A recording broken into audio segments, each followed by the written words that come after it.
ये Twitter message श्रृंखला है जो इटली के लोगों ने भेजी है। मैं इसे अपने हिंदी भाषी दोस्तों के लिए ट्रांसलेट कर रहा हूँ। पढ़िए और समझिए कि हमारा और आपका सामना किससे होने वाला है। अगर आप अभी भी अपने दोस्तों के साथ घूम रहे हैं, होटल जा रहे हैं, पार्टी कर रहे हैं और ऐसे दिखा रहे हैं जैसे ये कोरोना वायरस आपके लिए कोई बड़ी मुसीबत नहीं है, तो आप बहुत बड़े भ्रम में हैं। अपने आप को संभाल लीजिए। नीचे का सारा मैसेज एक इटालियन आदमी ने पोस्ट किया है। जो कुछ भी उसने लिखा मैं उसे वैसा ही लिख रहा हूँ। सुनिए क्या संदेश इटली से आपके लिए आया है।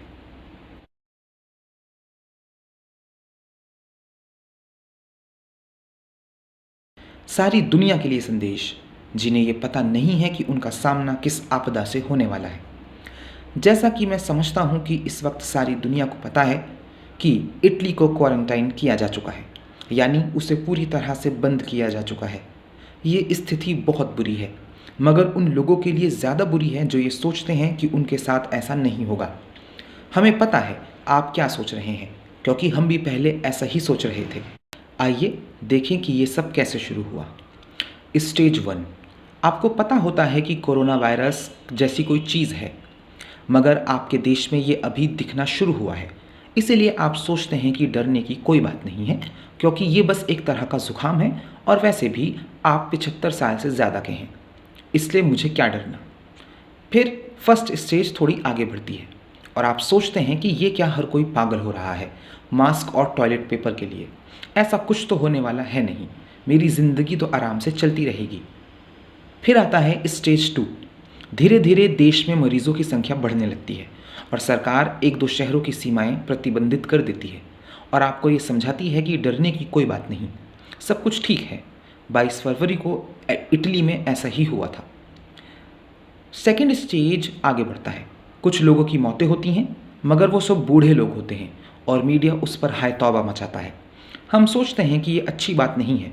लोग अपने दोस्तों यारों से मिलते रहते हैं, नॉर्मल ज़िंदगी चलती रहती है और हमें ये लगता है कि हमें कुछ नहीं होगा। तीसरी स्टेज। धीरे धीरे संक्रमित लोगों का आंकड़ा बढ़ता है। एक दिन में ही दुगने लोग संक्रमित हो जाते हैं।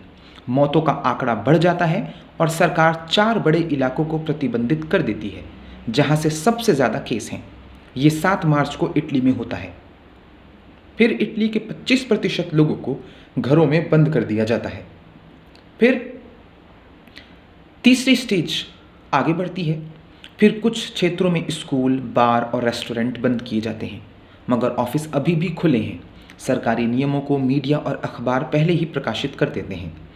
स्टेज 3 और आगे बढ़ता है। इटली के करीब 10,000 लोग, जिन्हें दूसरे इलाकों में सरकार ने रोक कर रखा था, वो एक ही रात में वहां से निकलकर अपने अपने घर वापस पहुंच जाते हैं और इटली के लगभग 75% लोग अपने रोज़मर्रा के कामों में व्यस्त रहते हैं।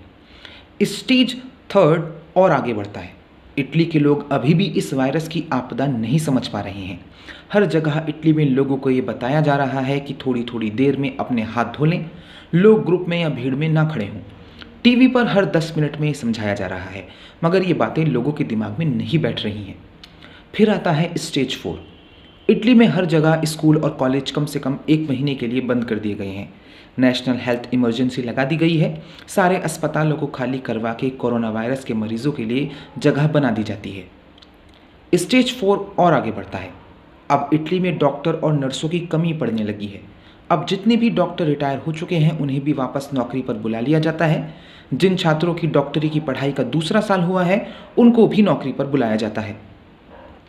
किसी भी डॉक्टर और नर्स के लिए कोई शिफ्ट नहीं है, 24 घंटे काम करना है।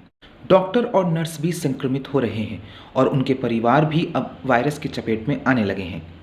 स्टेज 4 और आगे बढ़ता है। अब निमोनिया के बहुत ही ज़्यादा मरीज बढ़ गए हैं और बहुत सारे लोगों को आईसीयू की ज़रूरत है और अब आईसीयू में सबके लिए जगह नहीं है। इटली में अब वो स्थिति आ चुकी है जहां डॉक्टर अब सिर्फ उन्हीं का इलाज कर रहे हैं जिनके बचने की उम्मीद होती है। मतलब अब बूढ़े और अन्य बीमारियों से जूझ रहे लोगों का इलाज डॉक्टर नहीं कर पा रहे हैं, क्योंकि अब डॉक्टर को कोरोना वायरस वाले मरीजों को ही बचाना है, क्योंकि अब अस्पताल में सभी के लिए जगह नहीं बची है। स्टेज 4 और आगे बढ़ती है। अब लोग मर रहे हैं। क्योंकि अस्पतालों और आईसीयू में जगह नहीं है।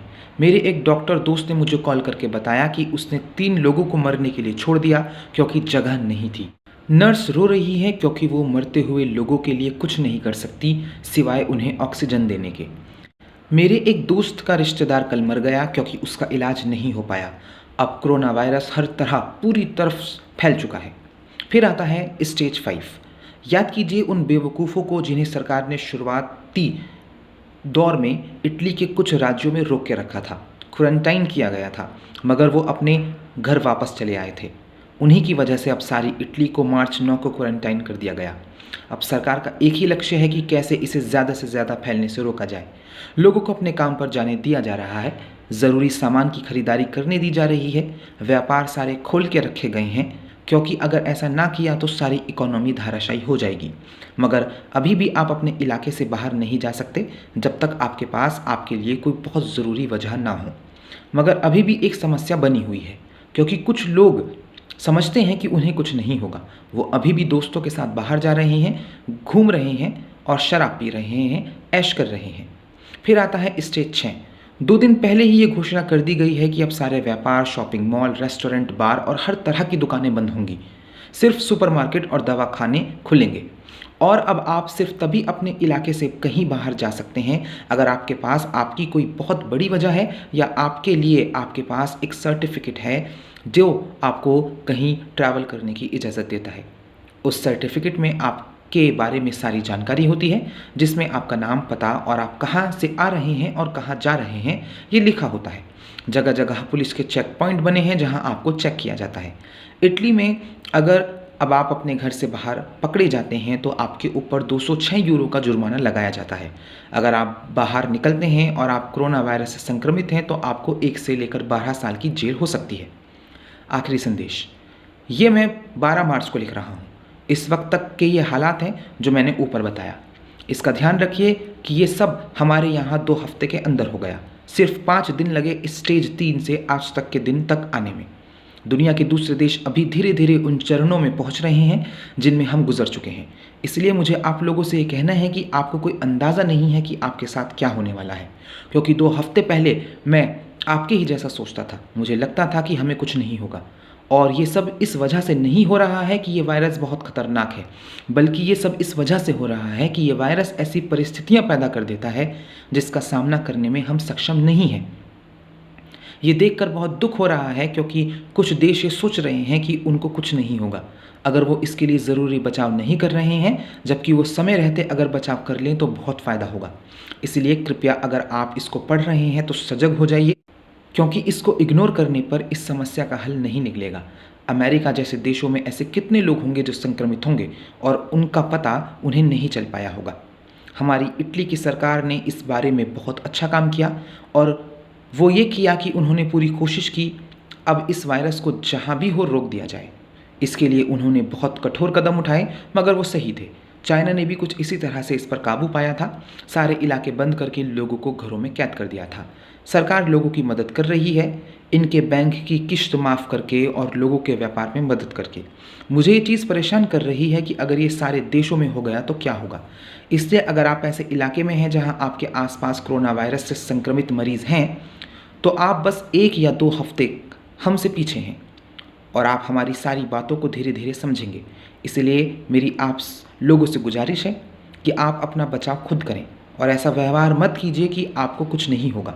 इसलिए अगर आप रह सकते हैं तो घरों में ही बंद रहिए। जेसन योनोविट्स के ट्विटर अकाउंट की मैसेज श्रृंखला से अनुवादित, ट्रांसलेशन किया है ताबिश सिद्दीकी ने। आप इन्हें फेसबुक पर ढूंढ सकते हैं।